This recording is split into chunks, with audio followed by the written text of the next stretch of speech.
அந்த ஃபர்லை நிறைவேற்றுகிற போது அதை நம்ம எப்படி நிறைவேற்றணும்? ஜமாத்தாக நிறைவேற்றணும். அந்த ஜமாத்தா நிறைவேற்றுவது என்பது மார்க்கத்தில் என்னது? அது வாஜிப். அது என்னது? கட்டாய கடமை. யாருக்கு வாஜிபு? ஆண்களுக்கு வாஜிப். பருவ வயது அடைந்திருக்கக்கூடிய ஒவ்வொரு ஆணுக்கும் மஸ்ஜிதிற்கு வந்து 5 நேர தொழுகையை ஜமாத்தா நிறைவேற்றுவது என்பது வாஜிப், கட்டாய கடமை. அதுல யாருக்கும் இல்ல சலுகை இல்லை. பெண்களை பொறுத்தவரையில் அவர்களுக்கு அது வாஜிப் அல்ல, கட்டாயம் அல்ல. தொழுகலாமா? தொழுகலாம், அனுமதி உண்டு. சலுகை அவர்களுக்கு அது சலுகை. விருப்பப்பட்டால் அவர்கள் ஜமாத்தா வந்து தொழுகலாம். நபி ஸல்லல்லாஹு அலைஹி வஸல்லம் காலகட்டத்தில் பெண்கள் செஞ்சாங்க, ஜமாத் தொழுகைக்கு வந்தார்கள். எந்த அளவுக்கு சொன்னால் ஃபஜர் ஜமாத்துக்கு. ஃபஜர் ஜமாத்துக்கு எங்க வந்திருக்கு? யார் வந்திருக்காங்க? பெண்கள் ஜமாத்தா வந்து தொழுவாங்க. அவங்க சொல்றாங்க, நாங்க என்ன செய்வோம்?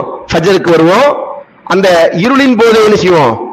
நாங்க எங்களை அடையாளம் கண்டுபிடிக்கக்கூடிய அந்த நேரம் வருவதற்கு முன்பாகவே நாங்கள் கடந்து சென்று விடுவோம், வீட்டுக்கு போயிடுவோம். ஃபஜ்ர் ஜமாத்துக்கு என்ன செஞ்சாங்க?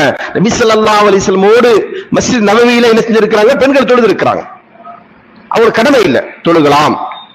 அல்லாஹ்வின் தூதர் ஸல்லல்லாஹு அலைஹி வஸல்லம் செஞ்சிருக்காங்க, ஜமாத் தொழுகையை வலியுறுத்தி இருக்கிறாங்க. அல்லாஹ்வும் வலியுறுத்தி இருக்கிறான். எந்த அளவுக்கு சொன்னா அல்லாஹ் சொல்கிறான், வைதா குன்த ஃபீஹிம் ஃபகம்த லஹுமுஸ் ஸலாத்த. நபியே, நீங்கள் அவர்களுக்கு மத்தியில் இருந்து நீங்கள் தொழுகை நிலைநாட்டினால். யாருக்கு மத்தியில? போர் புரிகின்ற போர் வீரர்களுக்கு மத்தியில்.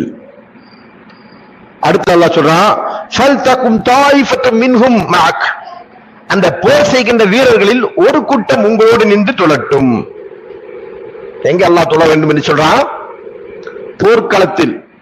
சரிங்களா? அதை விட நெருக்கடியான ஒரு சூழல் வேற எதுவுமே இல்லை, ஆபத்தான சூழல் வேற எதுவுமே இல்லை. அப்ப அந்த போர்க்களம் என்கிற ஆபத்துல கூட என்ன கிடையாது? ஒரு முஸ்லீமிற்கு தொழுகை விடுவதற்கு அனுமதி இல்லை, ஜமாத்தை விடுவதற்கும் அனுமதி இல்லை. 2 விஷயத்தை நம்ம இதுல புரியணும். தொழுகை மட்டும் பேசவில்லை இந்த வசனம். எதை பற்றி பேசுகிறது? ஜமாத்தா தொழுவதை பற்றி பேசுகிறது.